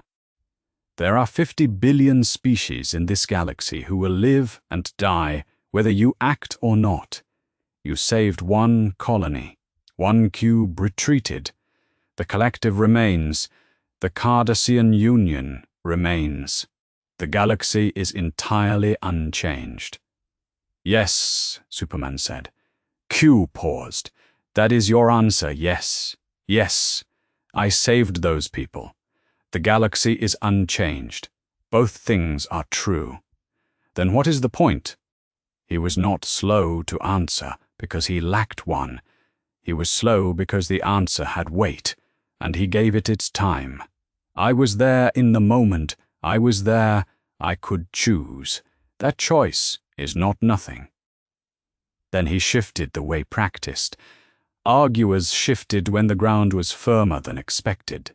Not retreating, but finding a different angle. I act within my power, he said. I have flung starships across this quadrant. I have stopped wars. I have arranged the fates of civilizations more times than you have had sunrises. They call it interference. They resent me for it. He gestured between himself and the figure on the hull. You act within your power. You stop a raid. You save 800 people. They call you a hero. What is the difference between your goodness and mine, except scale? Superman held Q's gaze for a long time. Then, you believe you know better. Every time you act, you believe your judgment is correct, and the outcome you choose is right. A pause. The difference is, I could be wrong. I know I could be wrong. That is why I never stopped listening. That is why I stayed on this ship after they tried to trap me with a Red Sun probe. And I could have left without consequence. He looked at Q. Do you know you could be wrong? Q did not answer. The silence on the hull lasted longer than silences usually lasted around Q. He stood in it without filling it, which was, in itself, something Picard had not witnessed in 8 years. Then Q looked at Superman, not with assessment, not with the cataloging focus of a being evaluating a specimen, but with something older than that. Something that Picard, listening through the communicator, might have called recognition if he had been willing to extend a word that generous to Q. Then Q said, very quietly, Neither do I. He did not snap his fingers. He did not gesture. He made no speech and left no remark. He was simply no longer on the hull. Picard's voice came through the communicator, and it was not entirely steady. That is the first time in 8 years of his attention that I have seen Q leave without a performance. A pause. What did you say to him? I told him I knew I was fallible. A longer pause on the other end. That would do it. They came back inside. Picard poured 2 cups of tea in the ready room, Earl Grey, extended without asking, and they sat across the desk and had the argument that the Bellatis IV confrontation had started and never finished. Picard made it precisely. You saved the colony. 800 people are alive who might not have been. And 800 people now know that a being exists who can solve problems they cannot solve themselves. What does that cost them? Over time, their agency, their willingness to reach for the next solution when you are not there to reach it for them. Or it buys them the time to learn how, Superman said. That is a decision you made for them. Superman was quiet. He looked at the desk between them, at the steam from the cup, at the space where the answer he usually had was not quite arriving in its familiar form. "You're right," he said. He said it without qualification, without the small protective clause that would have made it easier to say. I don't know if I would make the same choice again. I might. But you're right that I owe them more than my certainty. Picard looked at him for a long moment. He did not say he agreed. He did not say he disagreed. That, he said, is the most honest thing a person in your position has said to me in 30 years of first contact. Neither of them found this entirely satisfying. Both of them found it honest. Both of them found it, in a specific way of things that are honest, more useful than satisfaction would have been. Outside the Ready Room viewport, the warp stars continued. The argument between two frameworks for the same question, what goodness cost and who had the right to spend it, had not resolved into a clean answer. It had resolved into two people who had heard each other in the way of the best arguments. That was enough. The Federation Council's formal analysis of the Borg engagement ran to 47 pages across 3 classified briefings, the first 2 of which contradicted each other on the question of whether the outcome represented a strategic opportunity, and the third of which concluded that it was both, and that both implications deserved separate ongoing assessment. The unofficial consensus, which circulated through 3 Admiralty offices in the week after the engagement, was more economical. A single individual had forced a Borg cube to change course. No Federation vessel, no Allied fleet, no weapons system in 300 years of Starfleet history had produced that result.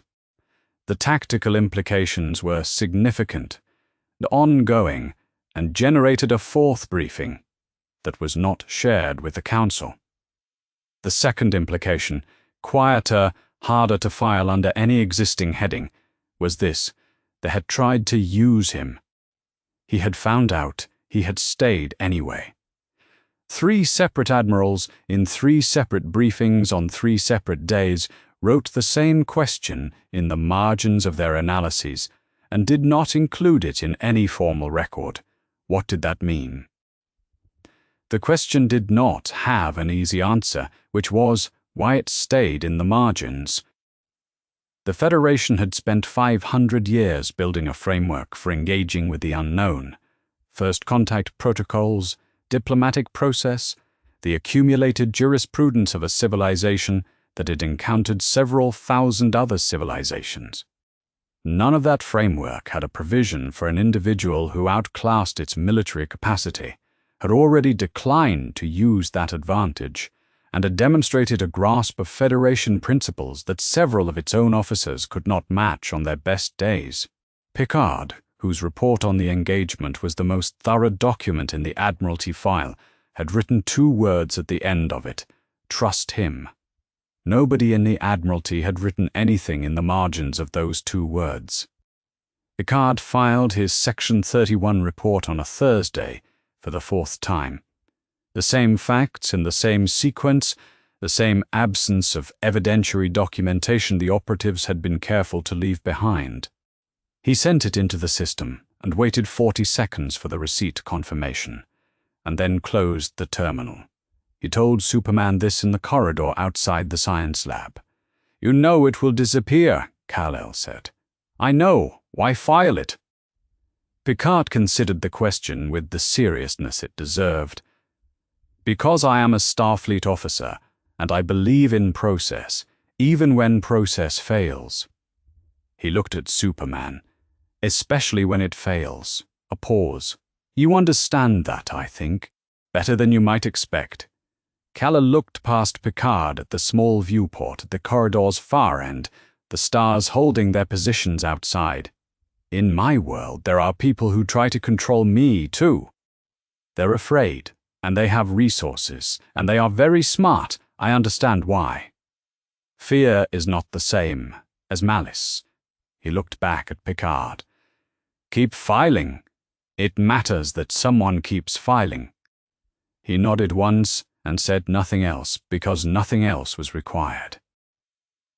Data had delivered his report on the dimensional rupture 3 days after the Borg engagement in the science lab, standing at the display with the care he gave to findings he had verified thoroughly.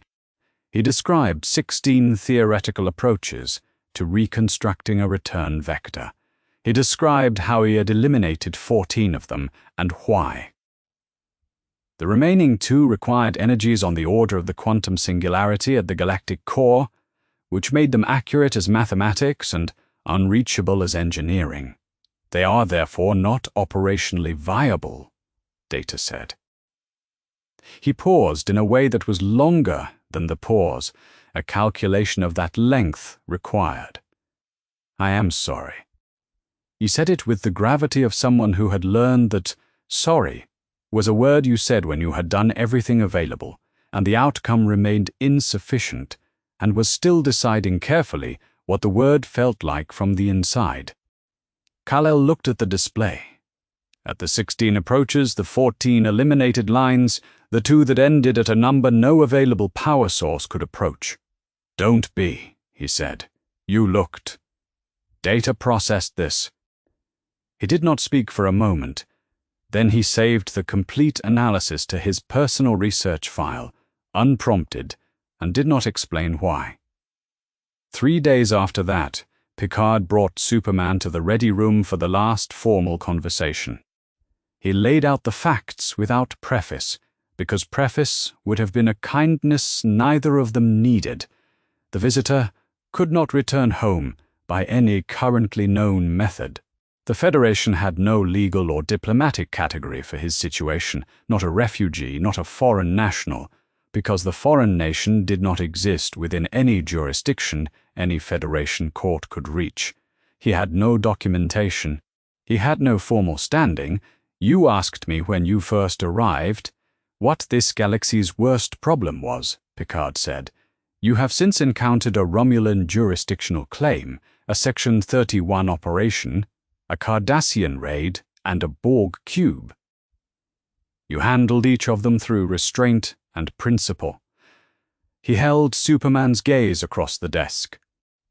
You once said that wanting to understand this galaxy before acting further on, it was the most Starfleet thing anyone had said to you who was not in Starfleet. You said you agreed. Superman said. Picard opened the desk drawer. He set a folded Starfleet uniform on the desk between them. He did not add anything to the gesture, because adding anything would have diminished them both. Kal-El looked at the uniform. He was quiet for a moment, not the quiet of someone deciding, but the quiet of someone marking the weight of what they had already decided. He picked it up. That evening in the ship's gymnasium, Worf found Riker mid-workout and sat on the bench beside him without asking. Riker looked at him. Worf was quiet in the way he was quiet when he had made a determination and was deciding whether it needed words. He is worthy, Worf said. Riker set down what he was holding. Of what? Worf looked at him for a moment. He stood and left. Riker sat with the silence, and then he started laughing. Quietly, without volume, the specific laugh of someone who has had something explained to them with complete efficiency and found the explanation exactly correct. He knew what Worf meant. He agreed with all of it. The subspace message from Deep Space Nine arrived the following morning. Audio only, no accompanying text, duration 41 seconds. The voice was direct and unadorned, in the way of someone who had decided formality was the wrong register for what they had to say. "Captain Picard has briefed me," the voice said. "I've been told you went into a Borg cube by hand and made it leave. I've been told you understand the word restraint, which is the part I'm more interested in." A pause shorter than the first. "When you get a chance, Deep Space Nine. The doors open." Kal-El read the transcript twice. He had a working map of the Federation's spatial geography from weeks of stellar cartography. Deep Space Nine in the Bajoran sector, at the mouth of a stable wormhole, connecting this quadrant to the Gamma Quadrant. He did not know what was waiting on the other side of that wormhole. He did not know what a Starfleet officer with Cisco's record and Cisco's tone was thinking about when he sent a message like this. He filed the message and went to find Picard. There was a briefing at 0900. He intended to be in it. The Enterprise was on a heading Picard had charted with particular care. A yellow dwarf system ahead, uninhabited, 40 minutes at current warp, not the destination. A stop built into the course for a reason that appeared in no official mission log, but that every senior officer on the bridge understood without being told. The man in the new Starfleet uniform needed time under a yellow star before the next assignment began. The assignment was a first contact mission, a pre-warp civilization in a system 3 days' travel from their current position, developing faster than Starfleet's initial survey had projected. The Prime Directive question was already complicated, a world aware enough to be looking for signals, but not yet aware of what a signal might bring back. Picard wanted Superman present. Not to act, to observe. To learn the shape of the question you did not yet have the right to answer, and to understand, from the inside, why restraint was not the same as indifference. Kal-El was on the observation deck. He had been there for 40 minutes, in the new uniform that did not quite fit, because no uniform had ever been designed for him, watching the stars through the wide viewport. He had seen warp from outside, flying beside starships, feeling the edge of the subspace distortion at the warp bubble's boundary. He had never seen it from inside before. From inside, the stars became lines. The light became something that was not quite either of those things, only visible correctly from this angle at this speed, from within the thing itself.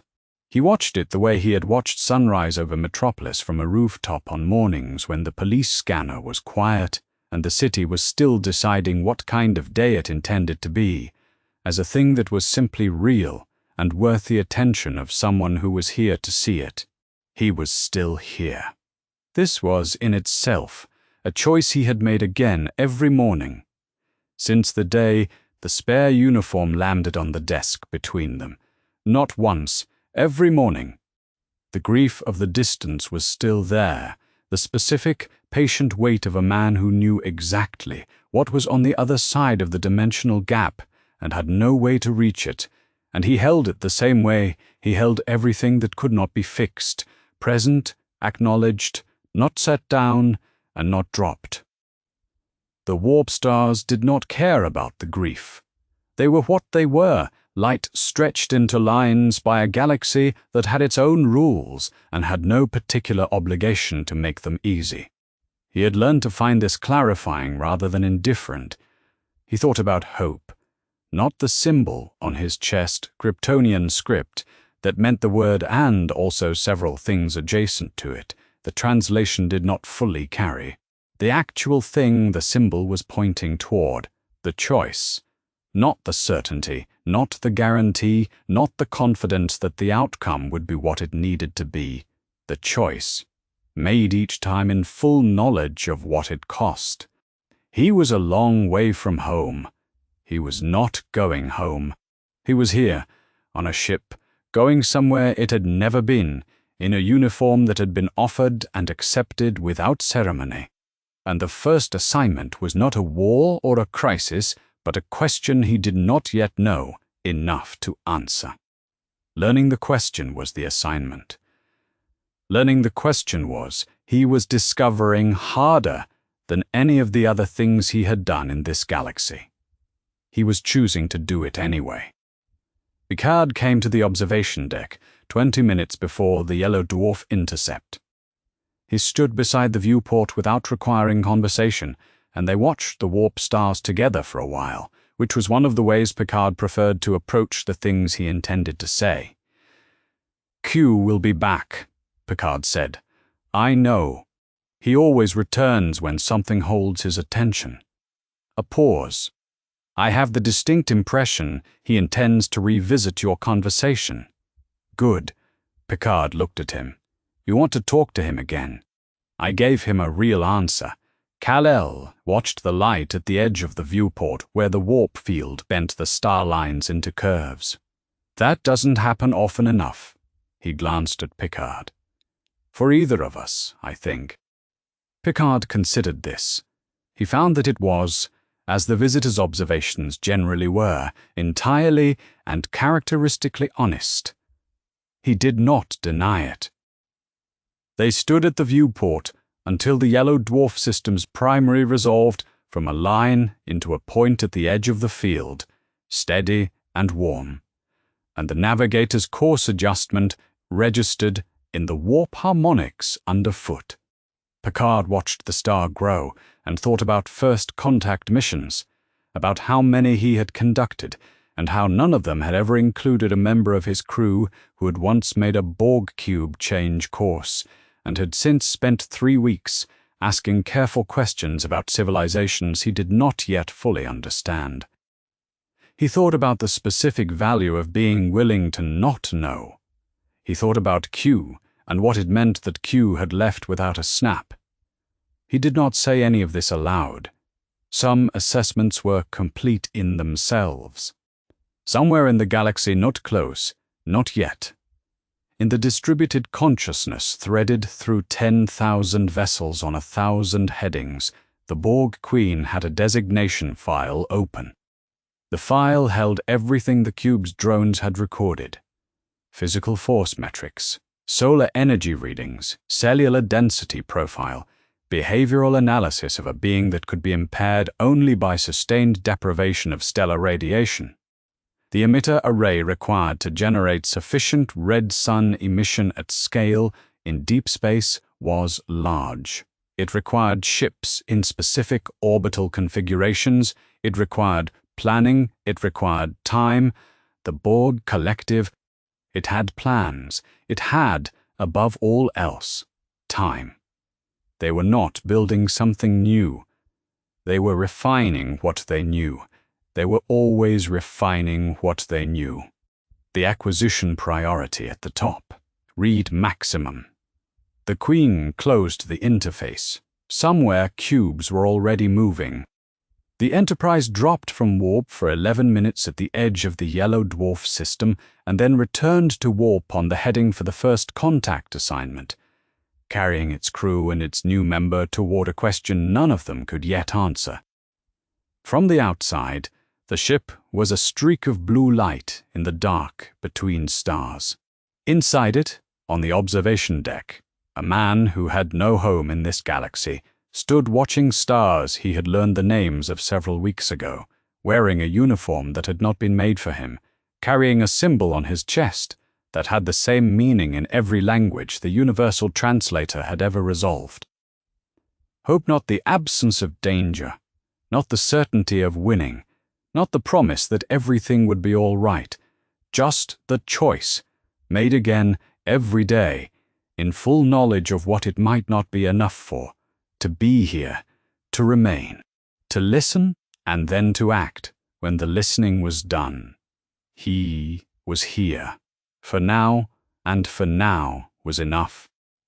All right, now that we've watched a Borg cube turn around and run, I genuinely need to know, who is the next character you want to see go absolutely feral in a universe that has no business surviving them? Drop the name below and tell me where in the world you're watching from. I love seeing it. I read every single one. And if you want more crossovers like this, hit the like button and subscribe.